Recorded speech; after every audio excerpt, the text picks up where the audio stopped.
Hi everyone, Ted from LTM Simply. Today we're going to discuss about when would be the best time to take Social Security.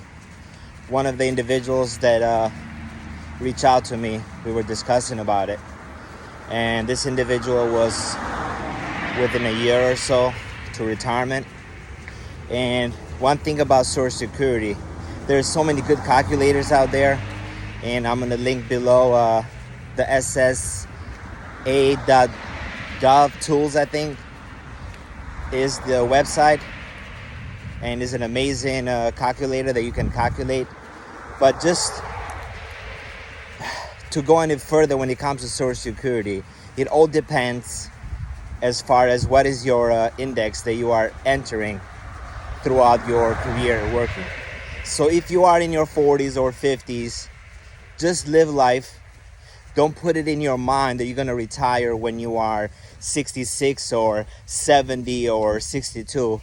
Just live life. Do what's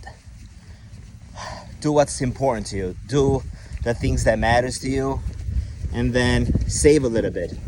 Put some money in that Roth. If you can max it, it'll be great. If you can do $300, $400, $500 a month, will be awesome.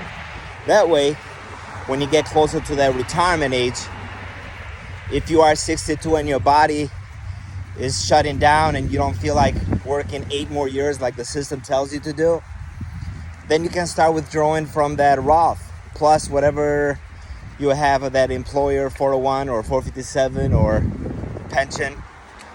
Look at your monthly expenses, calculate, and the difference, instead of working in a job for 5, 6, 7, 8 more years, granted you are going to get $700-$800 more. I went to the website and I entered my information, but I'm only in my mid 40s, so how the heck do I know what's going to happen in 17, 18 years? Sometimes we don't know what's going to happen in 18 days. So that's what I was inspired to make this video for so many people out there that are, a lot younger and not too close to retirement. Don't worry about Social Security. Don't put it in your mind that you have to work until 67 or 70 to get full whatever, because things change in life. Going back to the question, when would be the best time to take Social Security? I think it all depends on the individual. The most important question that I ask people is, know your monthly expenses. Don't focus how much more can you get, because when you focus on more, then that the inner greed that we all have, well, not all, but it's in there. You just got to block it and look at life for a bigger purpose. Wants more. Bigger car, bigger house, bigger this, bigger that, and it never stops. So we got to stop that, and we focus more, how much do we need? So if our living expenses are $3,000 a month, and let's say at 62, I enter in the calculator my information of 29 years of working, and I left blank the other 6, because as we know, the calculation is 35 years for Social Security credits. Credits are 10 years, 40 credits, but I'm talking about to get the full Social Security. It calculates 35 years of your working. So I put my 29 years and the other 6 I left it blank. It showed somewhere around $1,400 if I retire or if I collected at 62. If I collected at 66, I forgot what it was. I think it was like $600 more, $650. So $650 more per month until I hit full retirement, which will be full Social Security collection, which is at 67. So here was my thinking.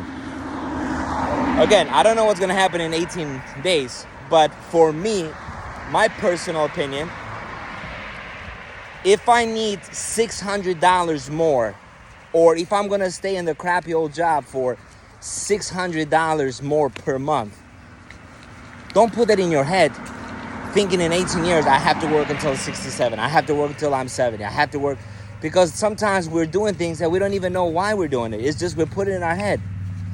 find out how much you spend a month, and then calculate the difference. So going back for me, if I'm gonna need $3,000 a month, by then the inflation and all that, let's say it's $4,000 a month, but I'm gonna keep it at $3,000. If it's $3,000 a month and Social Security is gonna be $1,500, well, I'm gonna have to lower my expenses. Maybe I need to downsize in the house, or don't buy the new car every 3 years. There's so many ways. You just gotta find out what's important to you. Is it important to you to stay in a job until you're 70 so you can get a full Social Security, and then you worry about that you're not gonna have enough money, and if something happens? We are chasing the unknown, and that's the most difficult question we need to tell our mind and ourselves. So for me, again, it's $550, $600 difference when it comes to retiring or collecting at 62 versus 67. So what I decided is, if I have funds on the Roth account, and if I maximize it every year, when it hit that 18 years from now or 17 years from now, then I'll make the final decision then. But I'm not gonna let the $600 more to stay in a job so I can get that $600, because technically you are working for it. Instead, I'll just do the $600 difference. I use the Roth money.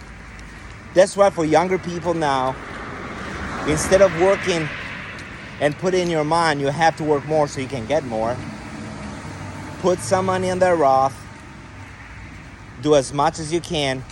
But remember, it's a lot easier to do it when you're younger and it accumulates versus when you are in your 60s. Then you want to force your body to do things that your body sometimes is not in the position. Especially right now, in the past 2 years, what's happening?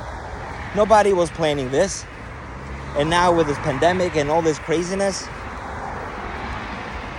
we are forcing ourselves in our bodies and our minds, because the system is created to put fear and tell us you need so much more, you need this, you need that. The only way you can answer that is ignore the noise, find out your monthly expenses, write it down on a piece of paper, then go to the website and enter all the information, and you'll have a more clear answer for yourself. When would be the best time to withdraw? That's all I have for today. I'm getting my steps. You guys stay positive, one day at a time. He only knows the final destination. Till next time.